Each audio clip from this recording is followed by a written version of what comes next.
What if every time you saw something you deeply desired, it wasn't just a fleeting moment, but a divine invitation? Most people walk through life unaware of the sacred windows opening before them. You see a beautiful house, a loving couple, a luxury car, and you think, I wish. But that simple thought, left unchecked, becomes a pattern of yearning, a pattern of longing without possessing. And the longer we live in this pattern, the more we solidify the illusion that we are separate from our desires. Neville Goddard taught that consciousness is the only reality, that what you are conscious of being, you become. Yet here's the tragic irony. We're constantly being shown who we could be, what we could have, and instead of stepping into it, we admire it like a painting in a museum, untouchable, distant, sacred but unreachable. But here's the deeper truth most people miss. Seeing your desire is not random. It's not a coincidence. It's a reflection, your external world echoing your internal vibration. When something catches your eye and stirs your heart, it's not just an object or a scene, it's evidence. Evidence that your higher self is trying to remind you. This is yours. This belongs to you in a parallel now. Neville emphasized imagination not as fantasy, but as the doorway to reality. When you imagine something, feel something, crave something, it's because, in some dimension, it is already yours. The version of you that has it is calling out to the version of you that forgot. And in the moment you see it, your choice is everything. Do you turn away, whispering maybe one day? Or do you pause, truly pause, and say, this is already mine? Most people won't, because they're trained to see life as a mirror of lack, not of potential. They were taught to believe in the world more than in themselves. But Neville turned that belief upside down. He said, the world is yourself pushed out. So when you see something beautiful, it's not separate from you. It's a version of your own consciousness made visible. If you could see it, it's already near. If it moves you, it's already part of you. The question is not if you can have it. The real question is, can you claim it while it's still invisible? This is the first threshold, the moment where manifestation begins, not when you do something, but when you see something. And the real secret? That moment is happening every single day. Every scroll, every glance, every casual walk down the street is bursting with invitations from the universe, whispering, you are the one. And if you respond differently, the entire game changes. Most people misunderstand desire. They treat it like a wound, something that highlights what's missing, what's lacking, what they don't yet have. But Neville Goddard revealed a deeper truth. Desire is not a sign of absence, it is a sign of presence. It is life whispering, this is already yours. Come closer. And yet, so many continue to wish, to hope, to plead. They speak words like, I want that, or maybe someday, never realizing that the very act of wanting keeps the thing at a distance. Neville was clear. The universe does not respond to begging. It does not rearrange itself based on need. It moves in alignment with certainty. When you say, I wish I had that car, you're affirming its separation from you. You're unknowingly repeating the mantra, it's not mine. But when you see that same car and declare, I am grateful this is already mine, you shift your identity. And identity is everything. Neville taught that we must assume the feeling of the wish fulfilled. Not talk about it, not plan for it, not daydream endlessly, but assume it. That word, assume, is powerful. It means to take something on as already real, already yours, already true. This assumption isn't mental fantasy, it's energetic alignment. It is the act of becoming before the evidence appears. Think of it this way. When you walk into a store and buy something, you don't beg the cashier to let you take it home. You don't ask, do you think I'll deserve this? You pay, you receive, you walk away. Done. Why? Because you entered with the consciousness of ownership. And the universe works in the same way. Your words, your feelings, your assumptions, they're your spiritual currency.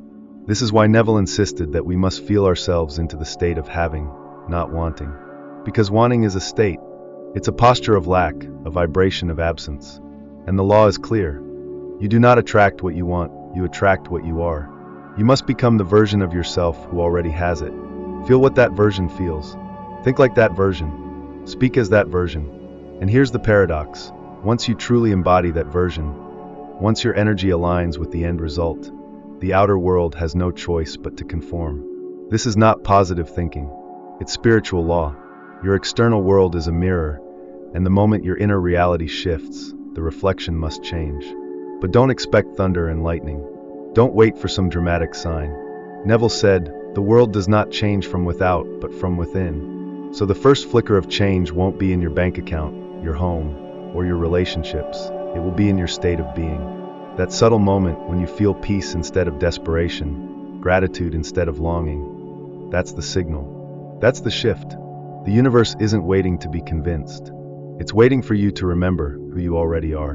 And every time you see what you desire in the world around you, you're being given a chance, not to dream, but to declare. I am grateful this is already mine. Those aren't just words. They are a frequency, a permission slip to reality. And when spoken with belief, they begin the alchemy that makes the unseen seen. There is a sacred moment most people overlook, a moment so powerful, so alive with creative energy, that if you truly understood it, you would never let it pass again. It's the instant when you see what you desire, and instead of reacting with distance or envy, you respond with embodiment. That moment is your portal. It is where reality begins to bend, not in the future, not in the planning, but right there, in your emotional response. Neville Goddard was unwavering in his message. Feeling is the secret. Not knowledge, not logic, not effort, feeling. Because feeling is what impresses the subconscious. And the subconscious is the womb of creation. Every time you step into the emotional frequency of your desire, you are planting seeds in the soil of reality. You are impressing upon the infinite a new pattern to unfold. So how do you do it? The answer is deceptively simple. You close your eyes and you enter the scene. You become the version of yourself who already owns the car, who already lives in the home, who already loves and is loved. But this is not fantasy. It is not escapism. It is internal authorship. You are rewriting the script of your life from the inside out. Neville didn't ask us to believe blindly. He asked us to feel deliberately, to create from the end. When you imagine holding the steering wheel of your dream car, smell the leather, hear the engine, feel the pride in your chest, that's not just visualization. That's alignment.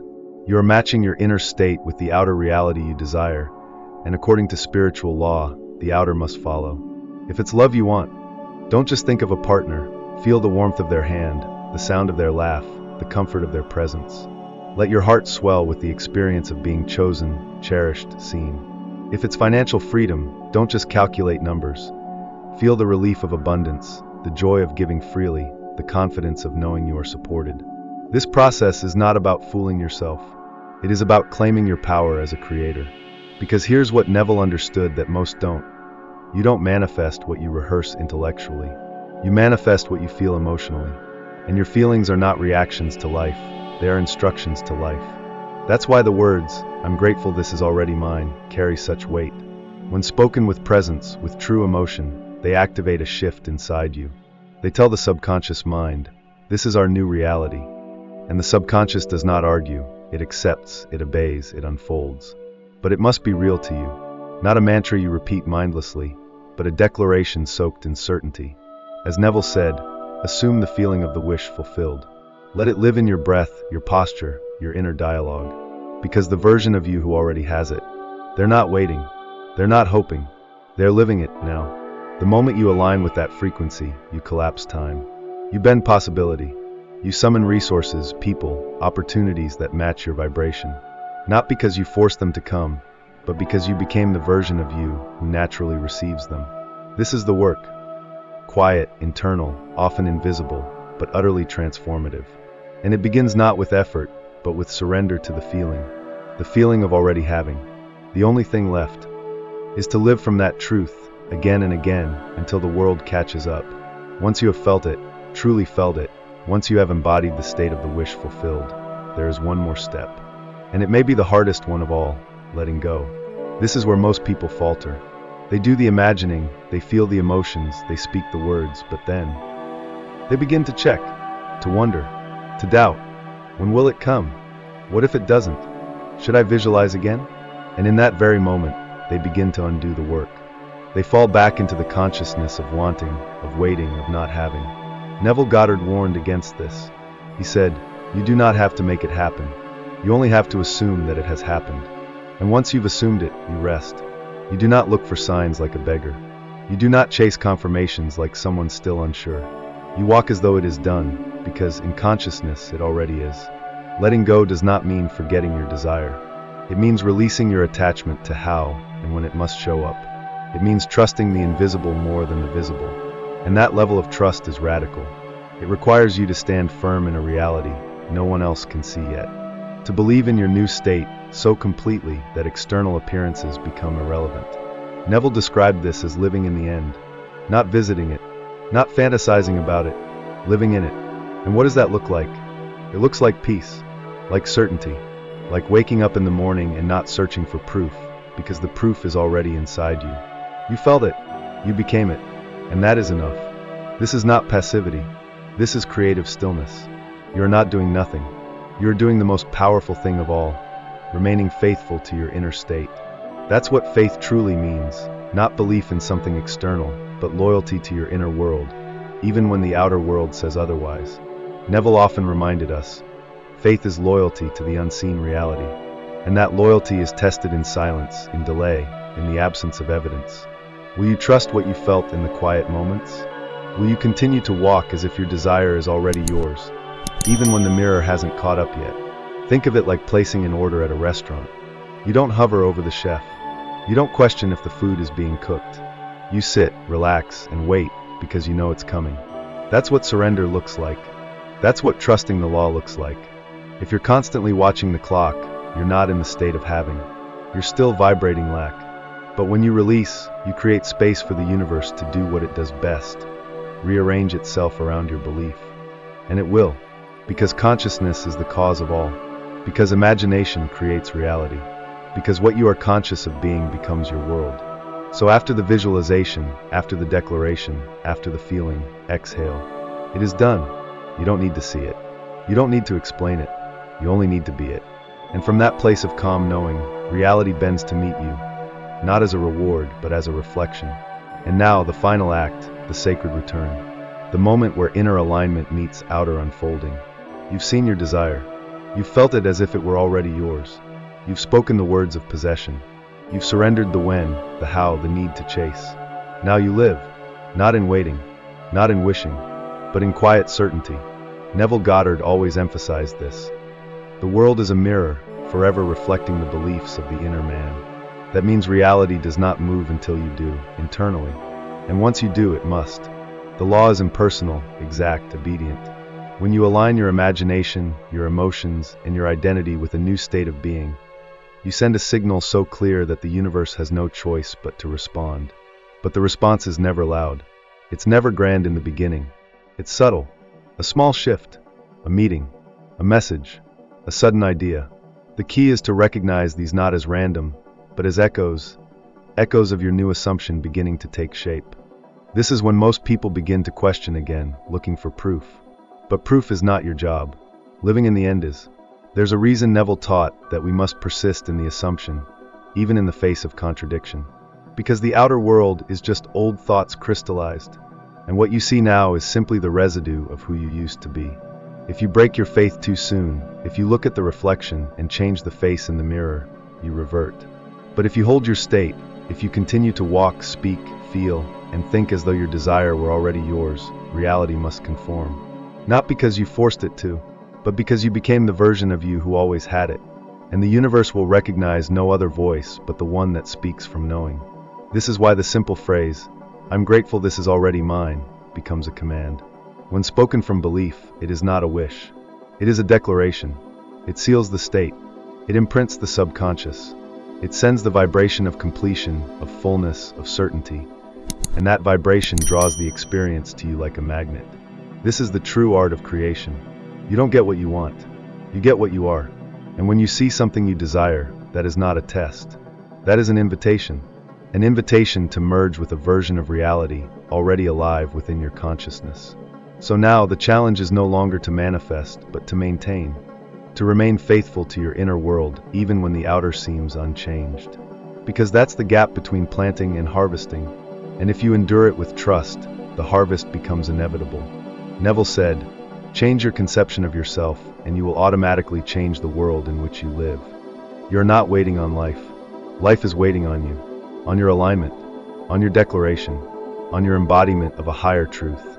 So the next time you see what you desire, whether online, on the street, or in your dreams, pause, breathe, remember, feel it, speak it, and know You just placed your order with the universe. Now walk in the knowing that it is already on its way. It always was. This is not just a technique. This is not just another feel-good exercise in wishful thinking. This is a shift in identity, a new way of being. And if something inside you stirred while hearing these words, that was not coincidence. That was recognition.